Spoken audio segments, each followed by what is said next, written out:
is going to start needing support themselves, right? Because 65 plus is when slowly they'll start to need some form of aged care support. And basically, this means that the carers now are going to need caring in just 15 years. But the supply of these workers are very low, meaning that at some point the rise in workers needed is just going to grow rapidly. Next. All right, so aged care home occupancy forecast. Okay, so this is in the aged care home. So basically this is the residents who live and get support in aged care homes. In 2021 it was about 267,000 people, right?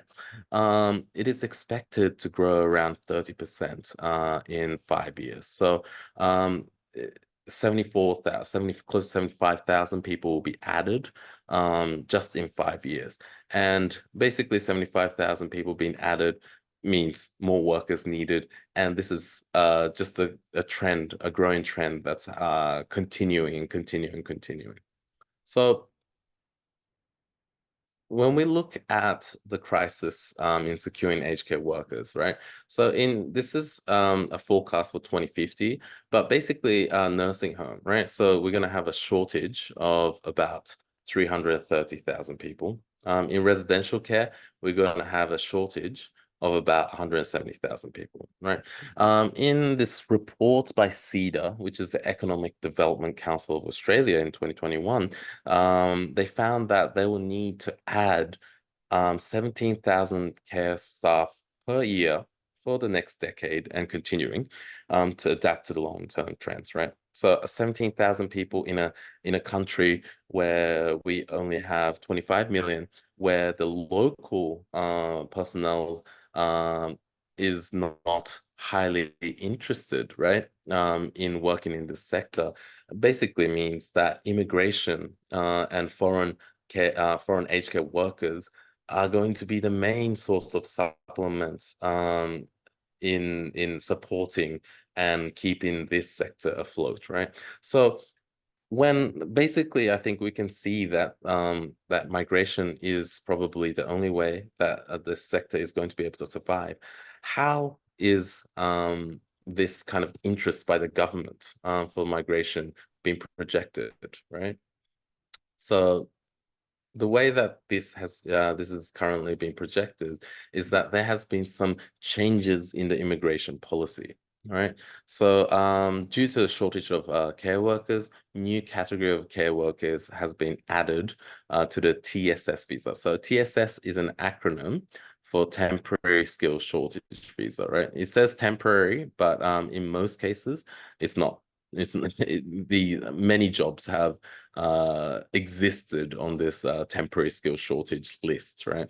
In this occupation list, right? And basically what they have done is they have significantly lowered the hurdles to obtain a visa if you are going to be an aged care worker in Australia. All right, so there's a lot of conditions attached, but I've just kind of excerpt two main conditions to be able to meet the validity of the visa application. So there's two conditions. So condition one, you will need an AQF3 qualification or an equivalent qualification or a higher qualification. Now, what does this mean? Basically, AQF is an Australian qualification framework, right?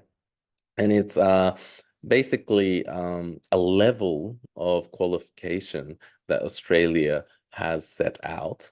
And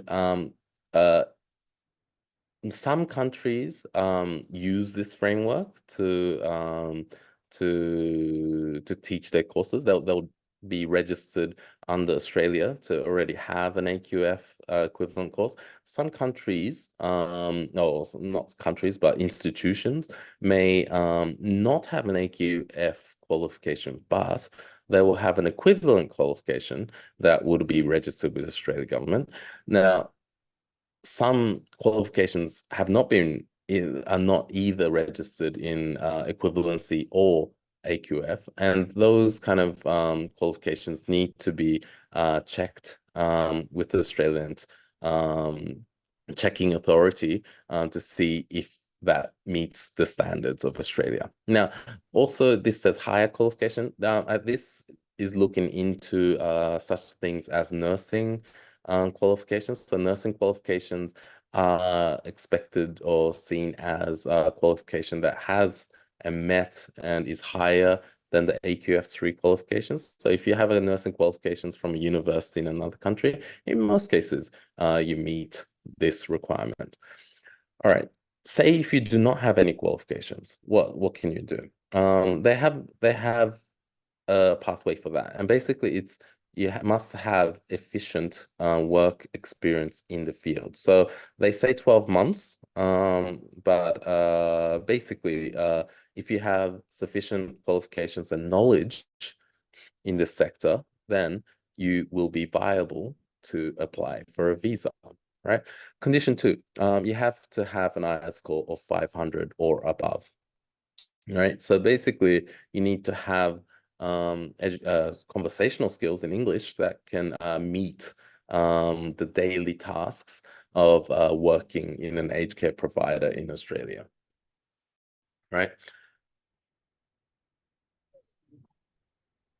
Yeah. So what these new kind of immigration policy changes show is basically, I think there are 3 different points, right? So changing the IELTS score requirements. So before it was a little bit higher. I don't remember the exact number, but the IELTS score has been lowered than before, making it easier for workers to enter the Australian market. So that it's clearly showing that they want to widen the range of people that can come and work in the sector. Point 2, aged care worker, the actual job category aged care worker was added to the visa stream.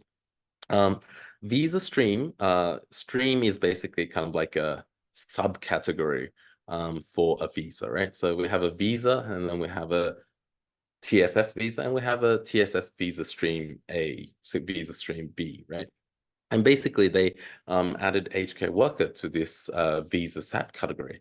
Now, this kind of, I think, shows that adding this to a specific stream is the government's kind of priority to bring these people into the country, which shows positive for those who want to go to Australia and work. Another thing that they have added is that the government have made it mandatory for these aged care homes and these providers and these companies to enter a labor agreement with the government, right? So basically, this labor agreement protects workers, right? And to a higher level than before, protecting workers from exploitation, right? It hasn't, I'm not quite sure if this has happened in the aged care sector in Australia, but there has been many exploitations in the agriculture sector in Australia of foreign workers, and that many different visas has been kind of cancelled or redacted due to that. And I think the current government is trying to make sure that they can bring in as much workers as possible, but not making it too easy for these private organizations to exploit workers. And I think in that sense, it's a very positive outlook on how this sector is going to look in the future, and how it's positive for those who are planning to work in the sector. Now, it's kind of a double-edged sword, the labor agreement, because meaning there's going to be less companies that want, in the early stages, right, that want to join a labor agreement. They're gonna get their hands tied a little bit, right? Because they joined this labor agreement. And currently, I think the list of companies that have joined the labor agreement or have signed a labor agreement with the government is about 100, so 100 to 150, I think. That's compared to the 2,600, right? Aged care homes that exist in Australia, that's a very low number. But I think as the time goes on, this number is going to rise, right? Obviously, because the local workers are not going to if it doesn't rise, then migration is going to be a higher priority for, well, the higher and only priority for these companies. So we expect that these companies will start to rise with the signing labor agreements with the government. All right.